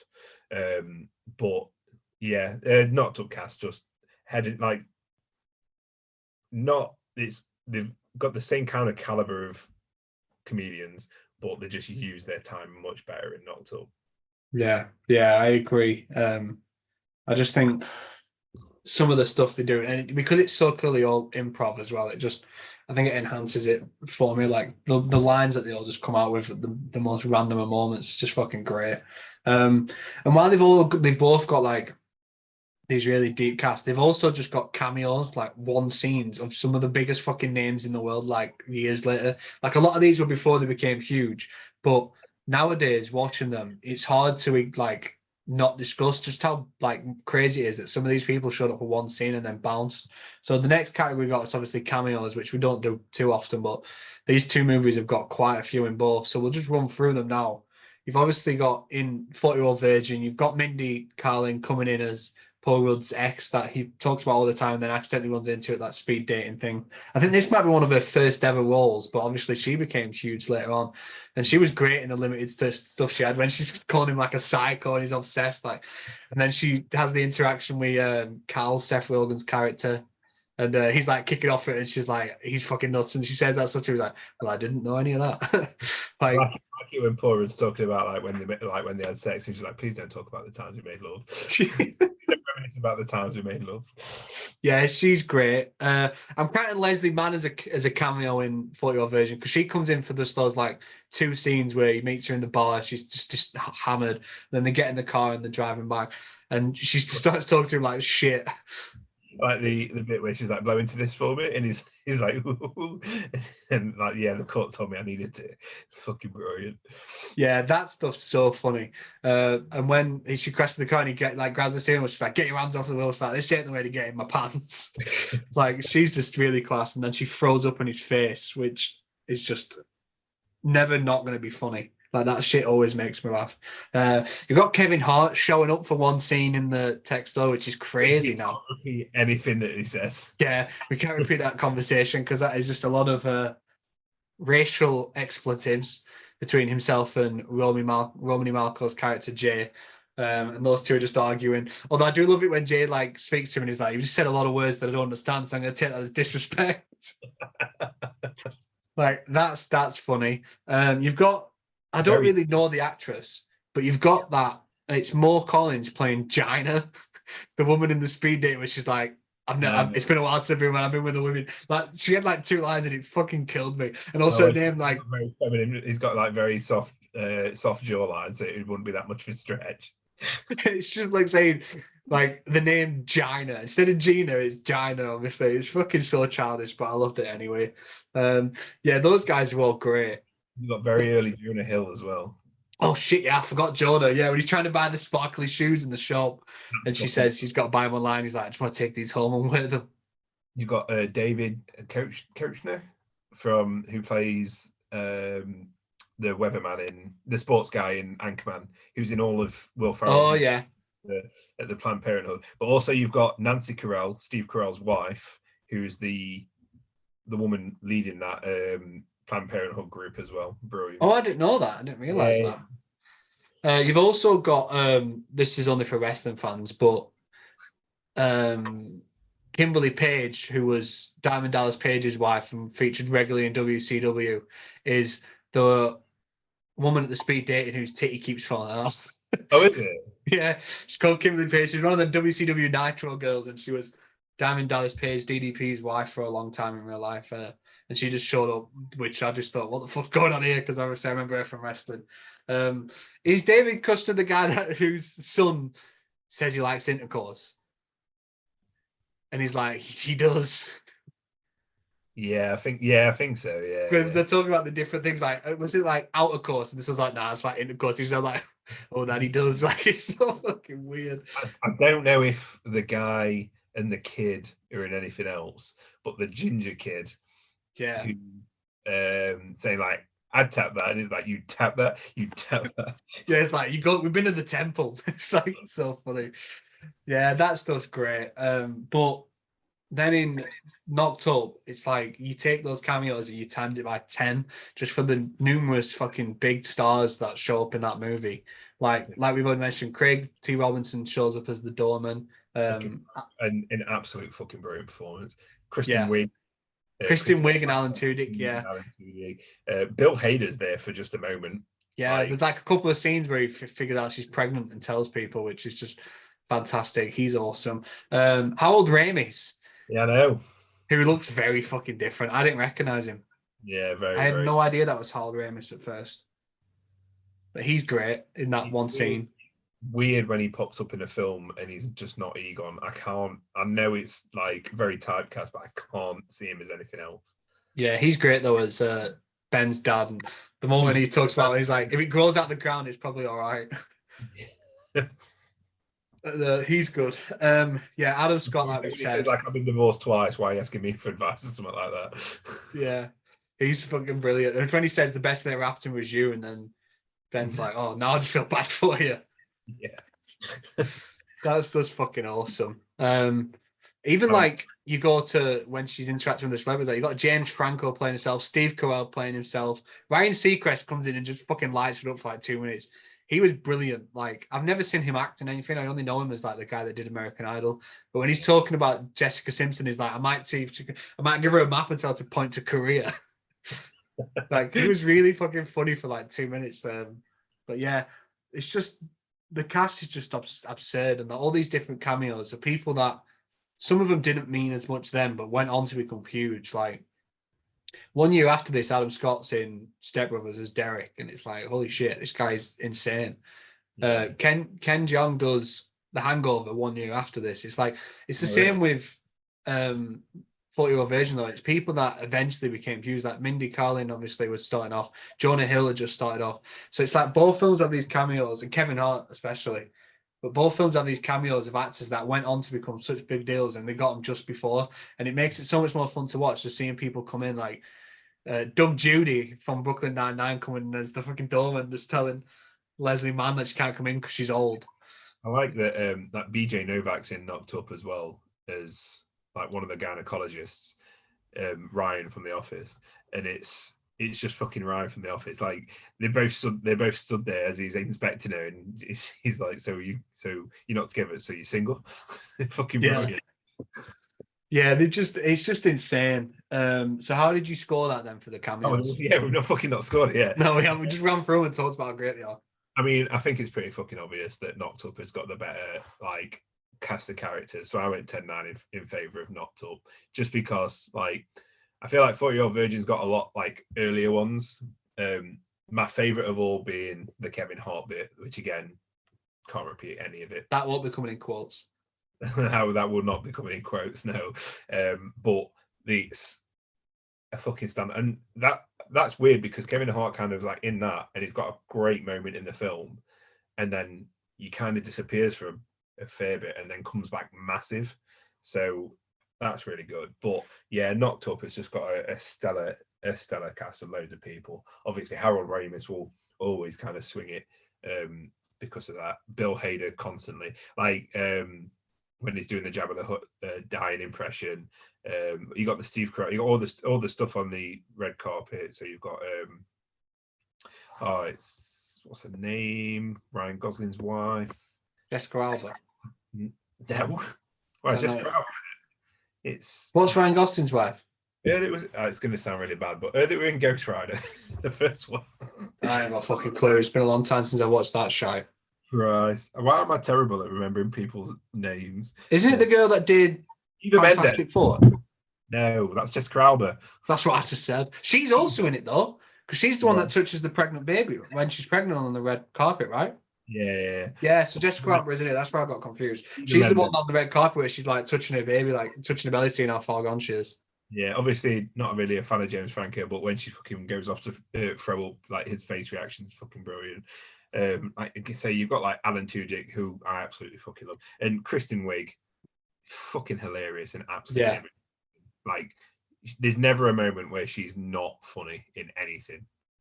It's the moments where she's talking about like when they say, "No, I can't believe it," and she's like, "No, neither could I." Like she's so like bitchy with her comments. No, I think we should be friends, but like you could tell that she doesn't really want to be. Yeah, yeah. Christian Wiig's fantastic. The quote you said earlier, like when she's like step on the scales and take 20. Yeah, she's like, write down how much you weigh, take 20 off, and then weigh that. The cast is just insane. The cameos are awesome. Like I think like the Craig Robinson bit is fucking hilarious. That's another standout moment in the film. I think just every, I mean, technically you've got the whole Cirque du Soleil cast in there as well. At that time, yeah, I just think overall the Knocked Up cameos and cast do more with limited time than what they do in 40-Year-Old Virgin outside of Kevin Hart. Yeah, I went 10-9 in favour of Knocked Up as well, because while I think 40-Year-Old Virgin has got 3 or 4 really, really good cameos, I think the sheer number of like noticeable names that show up in Knocked Up, it's impossible not to score in its favour. Like Kevin Hart and Jonah Hill and Leslie Mann do a lot with what they've got in 40-Year-Old Virgin, but then when you compare it to just how many like people show up in Knocked Up, like it doesn't come close. Like Harold Ramis is so funny in that one scene when he's talking to his son, and he's like he says, and he's like, "Oh yeah, if it grows out the ground, it's probably safe to smoke and stuff." He's brilliant. I think Ryan Seacrest, I've already said, I think was absolutely fantastic. Like just the way he was chatting shit about Jessica Simpson and stuff. Like it was so funny. All the celebrities, like Steve Carell, like being freaked out by her, and she's like trying to give her an interview, and he's walking away. Like that was really good. And at that point, Steve Carell was a big name. Like a dick. Yeah, did yeah. But yeah, also like you said, the doctors, Kristen Wiig is insane in those moments. So I appreciate that. And Craig T. Robinson stuff where he's telling her how old she was and how he lets the other women through right in front of her face and she starts kicking off. I just thought it's brilliant. So yeah, I went 10-9 in favour of Knocked Up. I don't think there's many films where I can think of where there are just quite as many just like huge cameos as there is in that movie. Like it just seems like every couple of minutes it's like, oh shit, I know that guy. Yeah, the bit when Craig Robinson's like, the only time I'll add like 5% black people in. He's like, I've got to hope a quarter midget comes in. Yeah, like there's 25 people in there. I've got 1.5 black people. And it's just where he's like, I hate doing the door, being on the door and telling him who can't. When he gets all emotional to her, he's like, I hate being the one to do this. Yeah, he's brilliant. We probably should have covered this earlier, but we skipped it with the supporting cast and the cameos. But we'll talk about the best couple now, because obviously, as we said last week, every rom-com is about a man and a woman, or a man and a man on a woman and a woman. But in this case, a man and a woman. That was a very quick save. But yeah, you've shown your true colours. Fuck off. Who fall in love. Two people. No. Hey, I'm all inclusive. I sound like a fucking holiday. I thought that's not I'm all inclusive. Fucking hell. Before we started, you were wearing a red hat that said "Make America Great Again," and I told you to take it off. Yeah, that's what it is. Yeah. The thing is, that wouldn't make sense to wear in England, would it? No, it wouldn't. Do you know what? If England would be miles better though, because that'd be mega. Yeah, that would be good. That's a better name. Maybe. No. No. Maybe Labour shouldn't do it. No one should do that. I've gone off track now. Oh yeah, the couples. In Knocked Up, you've obviously got the two main characters who they're essentially forced together because they have a child together. And the whole movie's about them realizing how different they are, but putting that aside at the end. Whereas 40-Year-Old Virgin's about this guy trying to lose his virginity, and on the way he meets this grandmother, Trish, who just is kind of into him from minute one, which you don't really see too often in these sorts of things. And their relationship just feels much more.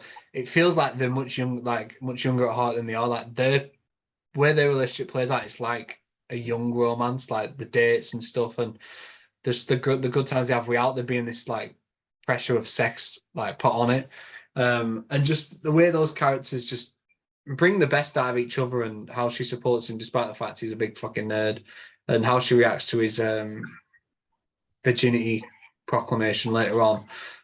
It's the very different relationships. So I went 10-9 in favour of 40-Year-Old Virgin here for one reason and one reason only. There is absolutely zero chance that Ben and Alison are together by the time that child turns 1 year old.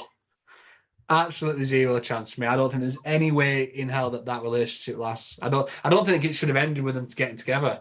I think it should have ended with them being single parents, but ones that are on good terms with each other. Yeah.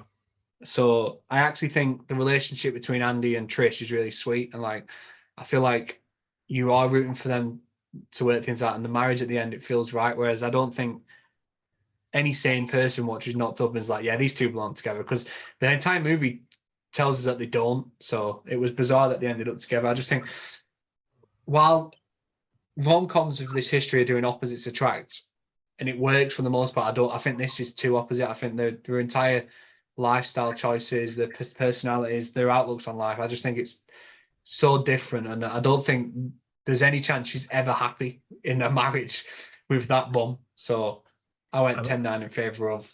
I wonder if when they figure this is 50 and they bring them back, I wonder if they'll be separated and part of the story. They'd have to be. They'd have to be separated. Part of the story would have to be them separated, but there's no chance you catch up with them 17 years later and they've just been together for 17 years. There's no fucking chance.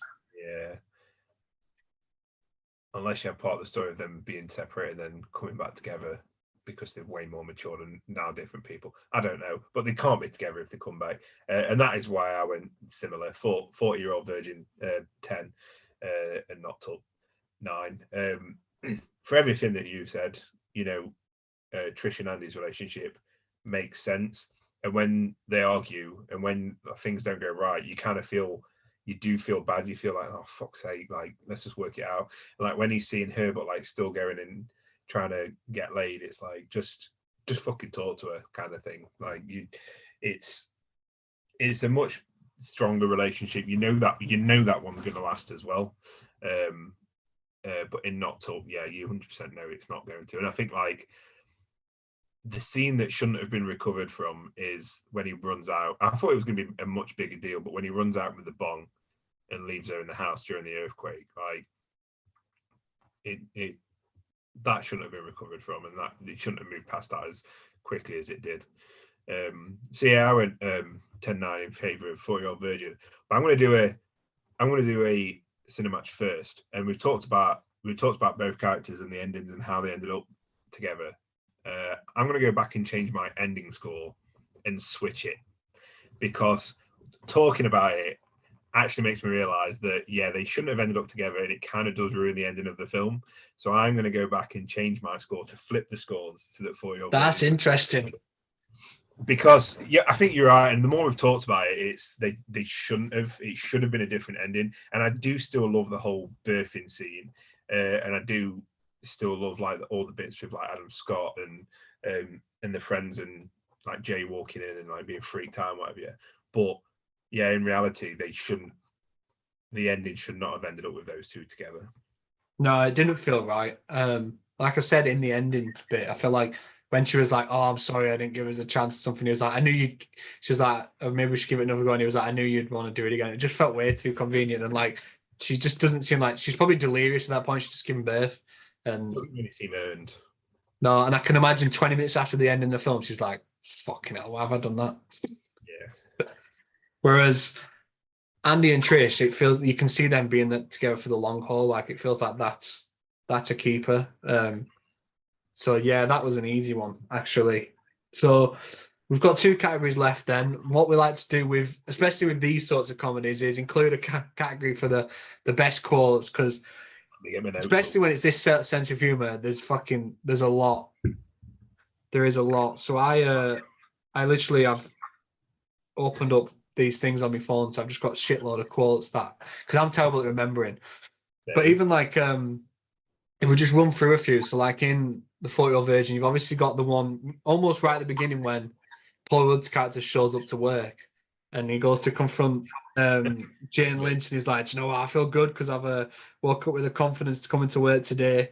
And he says, because she keeps playing that song, I can't really remember what it's called, but he says like, "Oh, if I have to hear Yamo be there one more time, I'm gonna Yamo burn this place to the fucking ground," or something like that. And he says he's gonna shoot everyone and then himself in the head.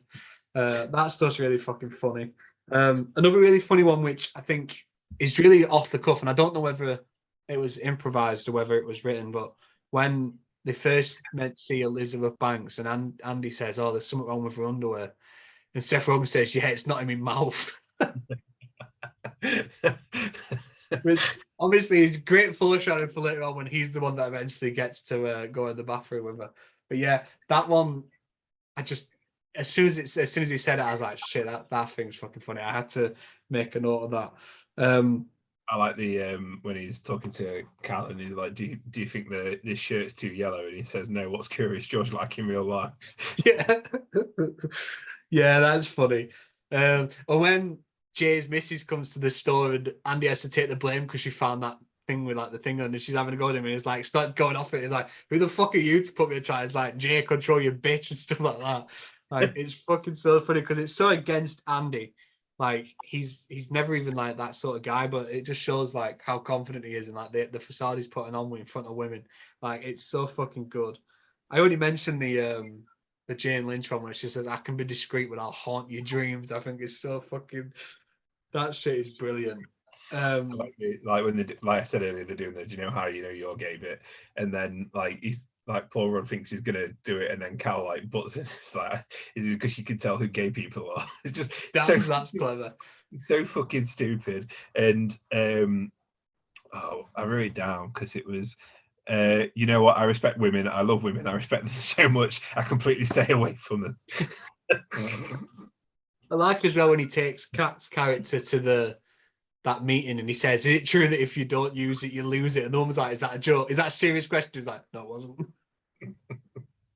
Well, like I said, the kid, when they talk about outer course, that kid's like, "I prefer intercourse," and his dad laughs and like, "Oh, yes, he does." It's so weird.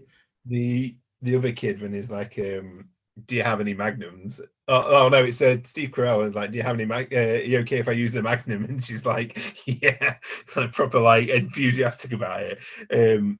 I like I can't remember who it was that said it. It was like, "You should totally tell her," because I watched this movie called Liar Liar and the message was "Don't lie." That was the small. Yeah, that one's good. I also like when he describes touching a woman's breast as like a bag of sand. Yeah, there's some really funny ones in that. Obviously, both movies being about these same sort of guys and like the same like creative team. Knocked Up's got some very similar sort of like comedy in its quotes, and there's some really fucking funny ones in that as well. Essentially, everything those guys ad lib together. But one of my favorites is a standout when Catherine Heigl first comes around to the house and she sees Jonah Hill watching the film and it's got like the tits out. And he looks at his like, "Just another day in the office." I think it's fucking so funny. Or every joke they make towards Martin Starr is growing his beard, like when they say, "You look like Robin Williams' Knuckles." that's a fucking brilliant one. Again, a lot from Paul Rudd, like when he's like, "Marriage is like a fucking unfunny version of Everybody Loves Raymond." Only I wanted to mention that, by the way. Both movies seem to have this weird thing about Everybody Loves Raymond. Like, what the fuck's going on there? That's what I was going to lead into. Is like, it doesn't last 22 minutes; it lasts forever. But like, he watches like a Star Wars porn parody in 40-Year-Old Virgin is like, "Nope, nope," and puts Everybody Loves Raymond on instead. Like, it's strange. But I've got It is this strange. Everybody Loves Raymond. Paul Rudd's character shouting it out twice because he's the one that puts that in with the porn collection. And then in this, he's talking about it. Like, Oh I yeah, don't when know what it is. I don't know why it's in here, but it's fucking great. I love But that shit. I also love when Paul Rudd's character is talking at the park and he says to Seth Rogen, "It's like, I wish I could care about anything as much as my kids care about bubbles." It's so funny. Or when Jason Segel's character, when he found out Alison's pregnant, he said, "Oh, you should just have sex with her on top. You can't get pregnant that way. It's just gravity." When she first tells Seth Rogen she's pregnant, and he goes, "With emotion." Yeah, that's good. All the stuff that Harold Ramis said, which we already mentioned, like when he says, "Oh yeah, you're the best thing that ever happened," and Seth Rogen's character's like, "And I just feel bad for you." when they're in Vegas in the high, and he says, isn't it weird chairs exist even when you're not sitting on them? Yeah, they said they've got all these different. They said every chair is different, and like, oh, it's freaking me out. Seth Rogen commentating on Cheaper by the Dozen's funny as fuck as well. Like, they said funny. This guy got 12 kids. It's terrifying. Yeah. And Leslie Mann, he's playing fetch with my kids. He's treating my kids like they're dogs. And then Catherine Heigl's like, no, he's not. And then he just cuts to Seth Rogen and like, fetch. I also like when I wrote down the whole look, here are all the sex offenders in our group. Looks like your computer has chicken pox. These are sex offenders. They live in our neighborhood. Well, we'll skip their houses when we go trick-or-treating. What do you want me to do? Form a posse. I got my 6-shooter. You got your lynching rope. And it's just like, you don't care about these things. You wouldn't care about anything. Care more. It's just the way she fucking... she's brilliant. I love her. Yeah, that is good. I also like when we go to see the female gynecologist and she's like, look, I just go, oh, that's not your vagina, that's your asshole. She's like, that happens like 5 times a day. It's so good. Or like I said, the Ken Jeong woman is like, you want special moments, go to a Jimmy Buffett concert. Fucking killed me when I heard that. That thing is so funny. The clip with Adam Scott that I used for the Instagram page is like, let's just keep it down for the other pregnant women. You might be scaring him. Fucking brilliant. Yeah, he was really good in that. I think both movies have so many fucking lines. Every single insult at Martin Starr's character for the beard, like when he says, "Oh, see you later, Martin Scorsese on coke." Like, there's just some really fucking good ones. This is a hard category to score for me because both movies had a lot of lines that just killed me. But I went 10-9 in favor of Knocked Up. Same. Did you? So we're pretty on agreement on that then.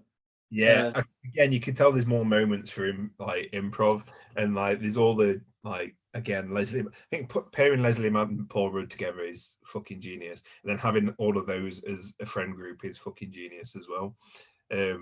It just works, and like you say, like I said in the cameo bit, like every cameo takes the opportunity to do something funny. Obviously, the standout being Craig Robinson.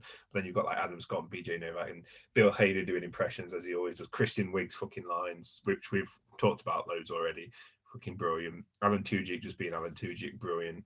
40-Year-Old Virgin's got some great bits as well. Obviously, the bits we can't repeat, the whole bit with Kevin Hart is fucking hilarious. Even just moments like when they're in the back at the back door of the shop, just fucking smashing each other with fluorescent tube lighting and stuff like that. It's fucking hilarious. But nothing, I don't think any of the jokes in 40-Year-Old Virgin, like the best jokes in 40-Year-Old Virgin aren't as good as the best jokes in Knocked Up. Like everything is just so much more elevated and funnier in Knocked Up. Yeah, I think that's it. I think it's just that the peak's just a little bit higher. Like, I didn't even talk about the one when Jay Baruchel character come out saying how he's shaved and he's ready to fucking get his shit on, and then Jonah Hill starts kicking off saying, "You better not lift your pubes in time. Last time I took a shit, it looked like a stuffed animal." Like, there's just some really fucking good ones, and I think that's after the earthquake and the camera pans down and it's just got the woman like holding herself. That reminds me, because we haven't even spoke about it, but the woman that chills with that group, I think she's Martin Starr's girlfriend. So weird going on there. That was a weird character. Yeah, she was a bit strange. I think she went on to be a comedian, but I don't really know her that well. No, but that was a strange choice. Yeah. But because she's just talking about, like, she's like, "Oh, you got this thing coming out here, it's messed up." Like, it was like, what the fuck's going on? Because she sounded like she was just absolutely hammered the entire time. But yeah, I agree that the best quotes in Knocked Up are just a little bit better than the best quotes in 40-Year-Old Virgin, which is why I went with that as well. No, the bit where you've seen like Andy doing all of his stuff in the apartment on his own, and then it cuts to him singing Word Up on the karaoke machine, and it's Steve Carell singing like in a proper like weird, like over the top singing. It's fucking brilliant. I tell you what is good in Knocked Up when they first found out and Ben's having a kid and they're all like saying how fucked up it is. Then Jay's like, "Nah, I'll be there to help. I'll help you rear your kid." And Jason's like, "You hear that, man? Don't let him near your kid. He wants to rear your child." All of Jonah Hill's stuff in the hospital when he's just freaking out, his facial expressions. Oh. Yeah, the whole crew, even like the young girls when she asks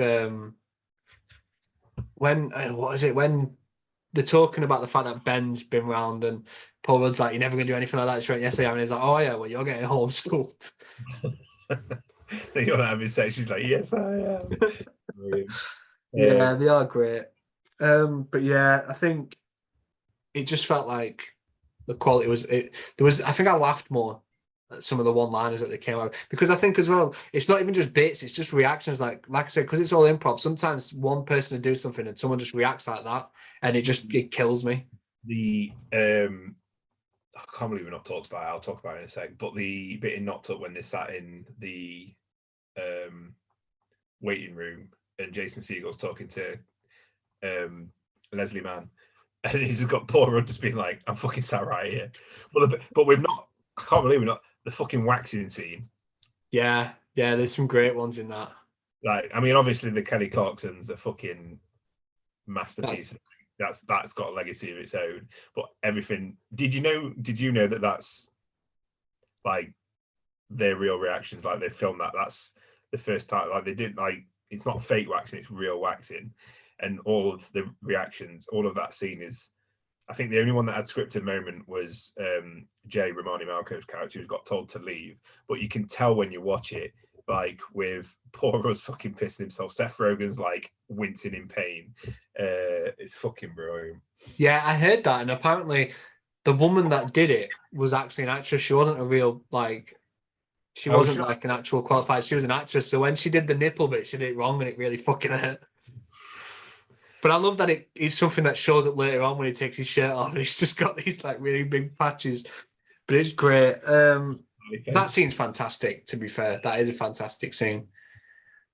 But we're on to the last category now, then, and it's time to talk about the legacy of both movies, how they've held up, how they were seen at the time as well, and just like how they're regarded now. Because what we're almost 20 years on from 40-Year-Old Virgin. Not till it was 17 years ago. It's been a long time since both movies.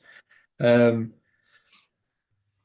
and I'd say both, well, some of the humor obviously hasn't held up, but I'd say for the most part, both are still viewed in quite a high regard now. So how did you rate the legacy? I think although Knocked Up got a sequel, I think the legacy of 40-Year-Old Virgin is much, much stronger. I think everybody knows 40-Year-Old Virgin, and everybody knows. I think the waxing scene helps. Obviously, Steve Carell being the lead helps. I think the stuff with Katherine Heigl Knocked Up is probably like stains the legacy of Knocked Up a little bit. And while Knocked Up is, I think, has a lot of funnier lines, I think 40-Year-Old Virgin is a lot more accessible to everybody. And I think more people look back at it fondly compared to Knocked Up.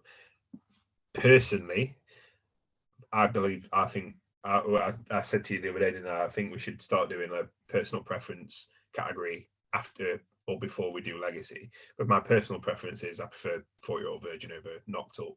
And that's because even now watching Knocked Up, I still like, this is great. The sequel's better. Like, this is 40 is a different kind of film, and it's so much better using these characters. Whereas 40-Year-Old Virgin, like, I can stick on at any time and be like, yeah, I'm going to be fucking watching this and pissing myself all the way through. Like, I just think it's a much better film to look back on and watch. Yeah, it's not aged, neither of them really, but this one, the 40-Year-Old Virgin specifically, not aged as well as other films have, but it's still massively entertaining and absolutely love it. Yeah, I actually went the same. I went 10 down in favour of 40-Year-Old Virgin as well because, like I said to you, I watched this maybe once when I was a kid and I really didn't remember too much about it, whereas I'd never seen Knocked Up. But in terms of like some of the greatest comedies ever, I think 40-Year-Old Virgin just talked about a lot more. And there were moments in it like the waxing scene, which I think almost everyone knows. And I don't think you have too much of that in Knocked Up. Like I said, I wasn't even aware of what type of comedy it was. I always thought it was like a traditional romantic comedy just starring Seth Rogen. I didn't know it was that sort of movie. And I think with 40-Year-Old Virgin, you know what you're going to get. And I think that's because it's been celebrated as much as it has over the years. Yeah, some of the jokes probably you can't make now, but at the time they were like the sort of humor you'd see in that sort of thing, and they worked really well. All the performances in both, I think, especially with the cameos and the stars that became even bigger as time went on, like it just helps both movies. But I think if you look at 40-Year-Old Virgin, it's Steve Carell right as The Office is about to take off, and he ends up becoming one of the biggest comedic actors in the world. It's Seth Rogen just before he becomes the leading man. Like I said, I think Knocked Up is a couple of years after this, and then he does Superbad, which he writes, and then he does like Pineapple Express. So this feels like the first real hint of like who Seth Rogen's going to become.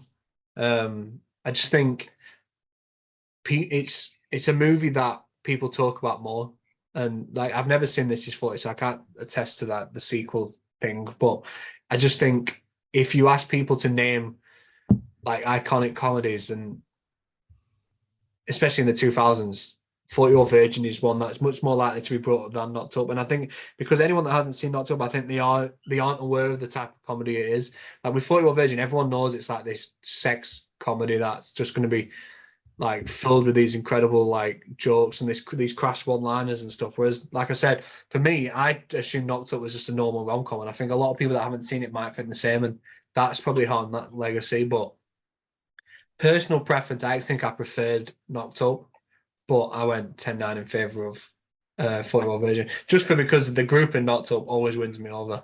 Like it felt like I said earlier, it felt like this was the perfect. Like if you're ever going to do a double bill, it feels like it's this straight into This Is the End. Like would have been just so ideal. But yeah, I think 40-Year-Old Virgin is just held in a higher regard, and it always has been. And considering it's Judd Apatow's first movie and like everything he's gone on to do, and like seeing his child. Oh no, I'm just gonna mix up. That's some thingy. Not to ignore that complete line. But yeah, it's his directorial debut. And he ended up becoming a huge figure in movies, not even just directing, but writing as well. And it feels like this is like the real start of it, because obviously he did this and then Knocked Up. He wrote Superbad. Like he had such a big influence down the lines. No, he didn't write it, he produced it, sorry. But yeah, I think because of this kickstarting his career and how highly regarded it is, it's an easy choice. 10-9 in favour of 40-Year-Old Virgin, which is hard to say because I preferred Knocked Up. But I've got the final scores. What do you think? I think it'll be close, but I think probably because I've not been keeping tally, probably Knocked Up comes out just above it. So the scores are 190 to 190. Again, it's a tie. And we can't even do personal preference because we're both opposite. Yeah. And you changing your ending at the last second, like 2 rounds before the end, made it a tie. That's the second time I've done that, and it's changed the score completely. Yeah, but this time it's tied it. Last time it made your favourite film lose. So at least this time it stops your favourite film from losing, because Knocked Up would have won. Because last time I went to score something and then you said something and I was like, I'm going to change my score before I'd even said it. This time I went back and changed my score. Okay. Yeah. I can't even remember what the last one was. Mulan, I think. Yeah, you cost Hercules the win. But this time you've saved 40-Year-Old Virgin from a loss, so that's something, I guess. But yeah, we've got a tie, which it probably feels quite fitting actually, because one of them you enjoyed more and one of them I enjoyed more, but I don't think there was much in it. Not for me anyway. I think they were close. The tie, doesn't it? You are. It just doesn't feel satisfying when there's a tie. I know, yeah. it is rough, but if you're gonna get a tie, it feels like these sorts of movies that are so like closely linked, and that there wasn't much in it regardless for me. Like I only like it was like this, so I'm not too for like it's not like that one of them should like if we did this in like 1917 and Saving Private Ryan tied, it'd feel a bit more like what the fuck's going on here. Or when we did Back to the Future and Ghostbusters, if Ghostbusters had tied, that'd have been a disgrace. But I don't get how you think that. You are absolute terrorist. but yeah, we've got a tie. Not that satisfying, but no. Great movies.